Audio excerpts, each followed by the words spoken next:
E olá, meus queridos, amados primatas!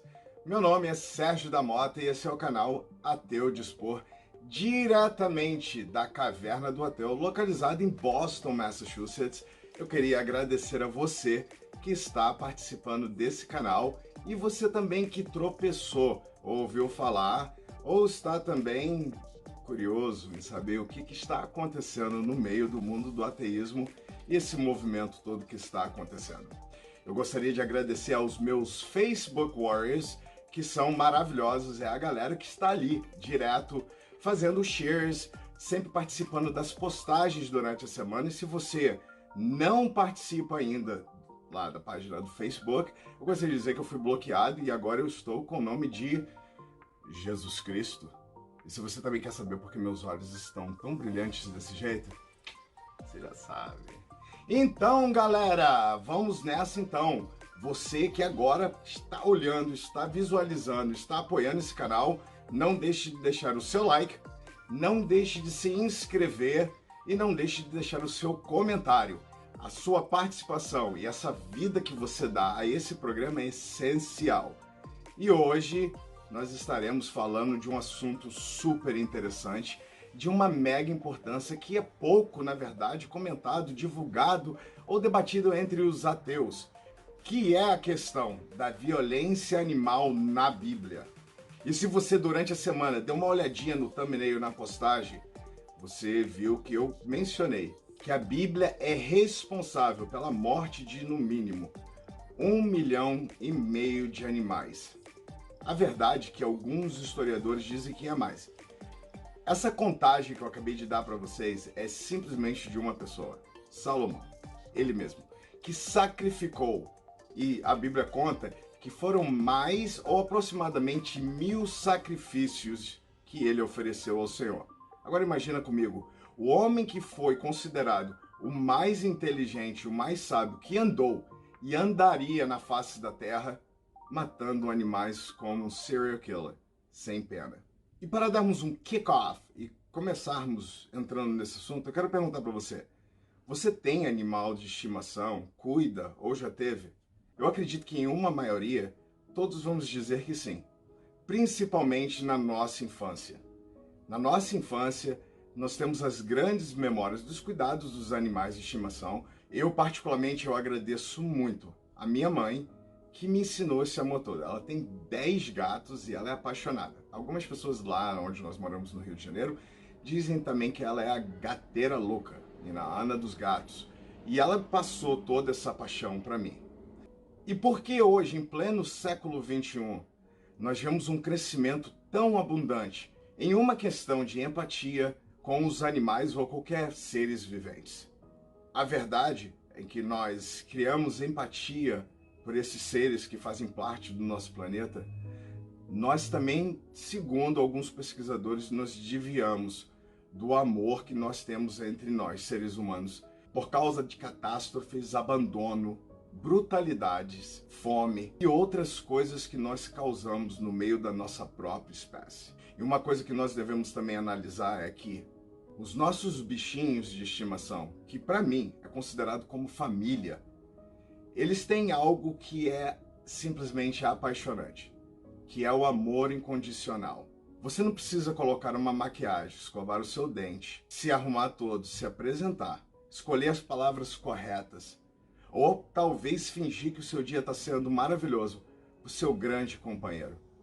A verdade é que pessoas que amam os animais e têm os seus bichinhos diretamente ligados aos seus corações, ao sentimento familiar e ao dia a dia, elas demonstram um relacionamento muito profundo. Eu mesmo tive uma experiência maravilhosa de ter tido coelho, que eu colocava ele na coleirinha, levava pela praia de Revia para passear comigo. Eu tive um pato, que foi simplesmente um pato branco, foi maravilhoso na minha vida, em que eu cresci com ele e tenho memórias assim inacreditáveis de um relacionamento que talvez eu jamais teria com um ser humano. Quando esse pato cresceu, o meu pai, ele pegou, matou e fizeram uma festa e comeram. Eu fiquei sabendo da história anos depois, já mais que adolescente, porque minha mãe contou para mim. Além de ter abandonado a gente, ele deixou alguns traumas da maldade dele. sabendo que aquele pato foi o meu avô que tinha dado para mim, e o tempo todo que ele comprava a ração e engordava o bicho, era para no final do dia ele comer. Mas olha só, você teria coragem de sacrificar esse bichinho, esse pedacinho do seu amor considerado como família, em nome de uma entidade, pelo simples prazer egoístico? Eu acredito que não. Essa é a história que nós entendemos na Bíblia, desde o começo, quando nós olhamos Caim e Abel. E a verdade é que aquele assassinato todo aconteceu porque Caim teve inveja do seu irmão. O seu irmão, ele oferecia frutas, vegetais, você vê que no princípio, com 4 pessoas, em um homicídio, sacrifícios de animais, dado por Caim, fizeram com que ele fosse favorecido diante dos olhos de Deus. Por quê? Por que Abel teve que morrer pelo ciúme do seu irmão? Porque oferecia vegetais? Começamos a analisar todo esse massacre, desde os primeiros contatos com a palavra, e chegamos até ao grande Salomão. Para dizer que não estamos sendo desonestos, vamos entrar no contexto e saber um pouquinho da história do rei Salomão. Exato. O rei Salomão, filho de Davi, o cara que assumiu o trono por volta dos seus 15 e 16 anos de idade. E não podemos nos esquecer que Salomão é filho bastardo com Betsabá. Isso mesmo, ele é filho bastardo. Você lembra daquela história de Davi em que ele pediu que Urias fosse ali na guerra e tomasse conta de tudo? E na hora que ele estava na frente da batalha, ele pediu, o próprio rei Davi, que a artilharia retornasse, ficasse ali, Urias, na frente da batalha sozinho para ser massacrado. Davi, essa ação brutesca, desonesta e animal foi porque ele passeava no topo do seu palácio. E a bela Betsabá, ou Betsabá, ela estava ali, caminhando, linda, maravilhosa. E o grande rei Davi, o homem, segundo o coração de Deus, irônico, né? Ele bate os olhos e ele deseja. E no grande problema humano de desejar, ele toma ela para si. Mas não fica só por isso. Como eu disse no começo da história, ele assassina Urias, porque ele queria ela para ele. A conclusão disso tudo é que Salomão, o filho bastardo, e fica parecendo até meio que uma coisa de Game of Thrones, engravida Betsabá com o rei, o homem mais inteligente da face da terra, o rei Salomão. E quem foi Salomão na íntegra? Hoje nós não iremos falar, mas se você quiser saber um pouco mais da íntegra da vida do rei Salomão, nós podemos falar isso nos próximos episódios com mais detalhes assim terríveis. O rei Salomão era o cara mais rico que existia no planeta naquela época. Podemos até comparar ele com Jeff Bezos. Simplesmente, o cara que é dono da Amazon. Exato. Rico pra caramba. Então daí você já vê. Super podre de rico. Como todo bom milionário que simplesmente tem ausência de problemas na sua vida, ele também era um garanhão. Salomão, com um número assim estagnante de 1000 mulheres, sendo que 700 esposas e 300 concubinas. Depois você procura aí o significado da palavra concubinas, que é simplesmente, é isso aí que você sabe, meretrizes. 300. O cara era bom no negócio. E mesmo sabendo que ele escreveu o livro de Provérbios, Eclesiastes e Cantares, ele terminou o resto da vida dele, ou pelo menos ali a Bíblia menciona mais ou menos, queimando crianças para outros deuses. Isso mesmo, oferecendo sacrifício, não só oferecendo sacrifício a animais, mas também oferecendo crianças, mostrando que o homem mais inteligente do mundo não tinha nada de inteligente a não ser psicopático, um verdadeiro serial killer de animais.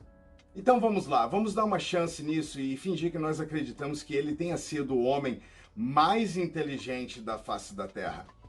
Por acaso Salomão inventou o computador? Ou talvez ele tenha descoberto a matemática?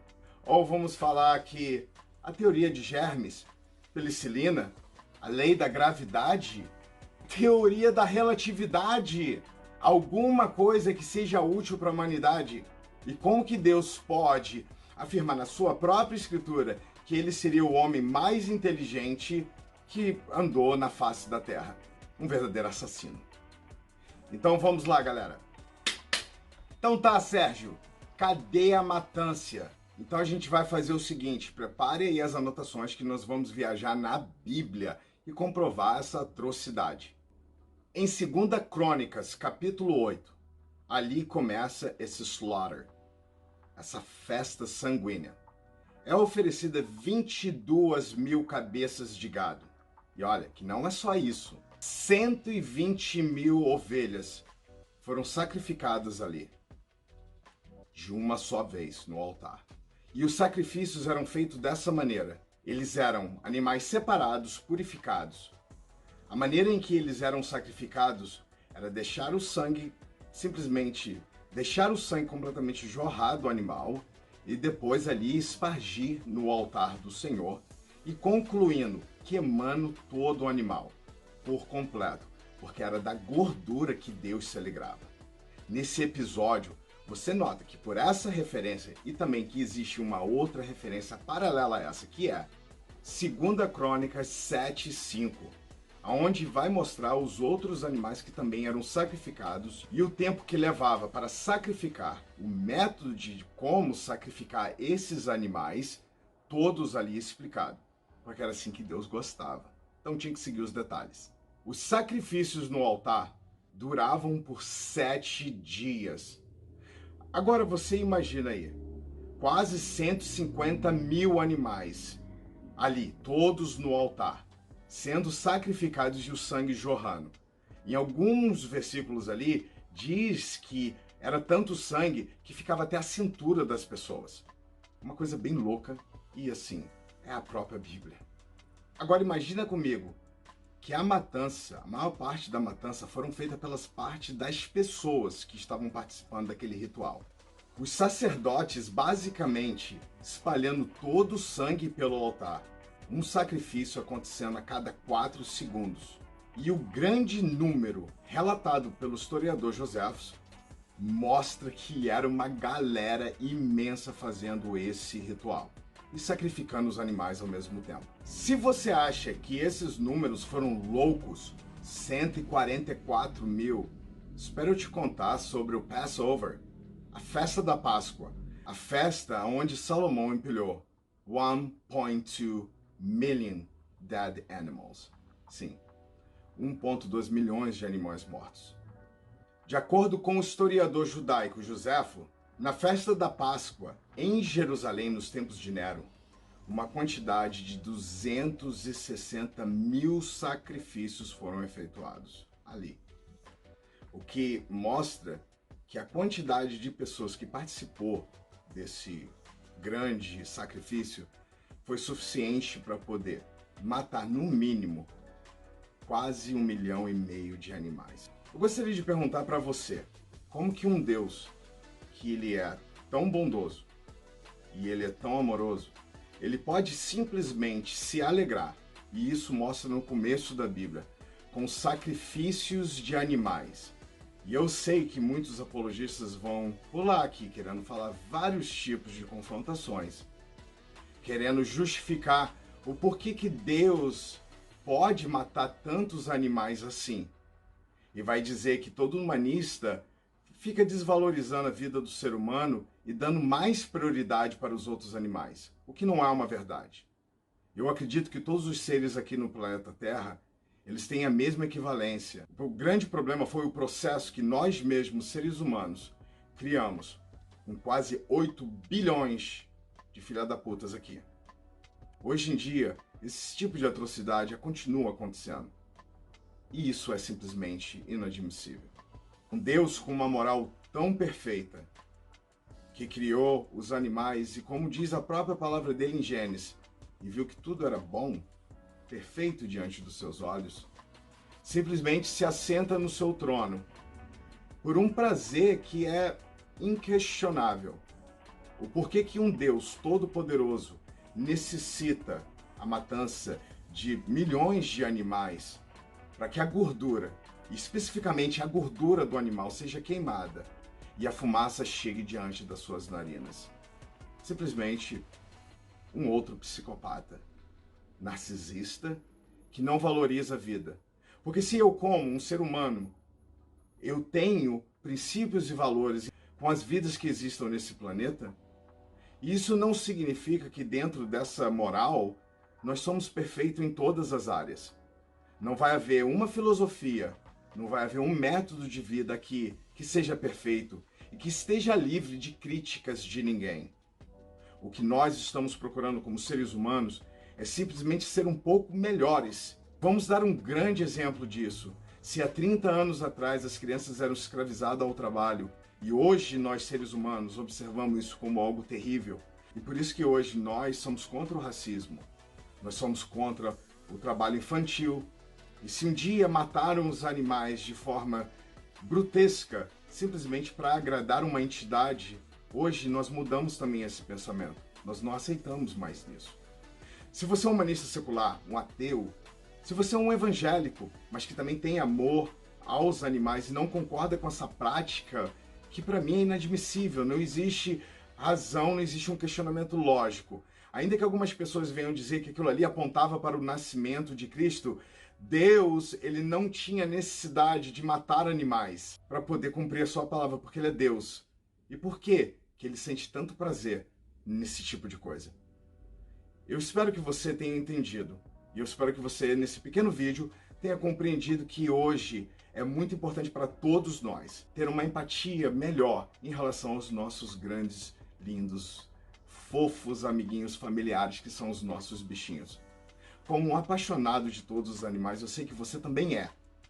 Eu vou deixar aqui agora um clipe rapidinho de 25 segundos dos seus bichinhos de estimação, que são muito mais do que estimação, são família. Então, primatas, muito obrigado por tudo. Hoje não vai ter uma vinheta final, mas vai ter esses bichinhos carinhosos. E assista, porque vai ser bem bacana. Você vai conhecer o amor que cada primata tem individual com seus bichinhos. Tá bom? Muito obrigado. Semana que vem estaremos de volta.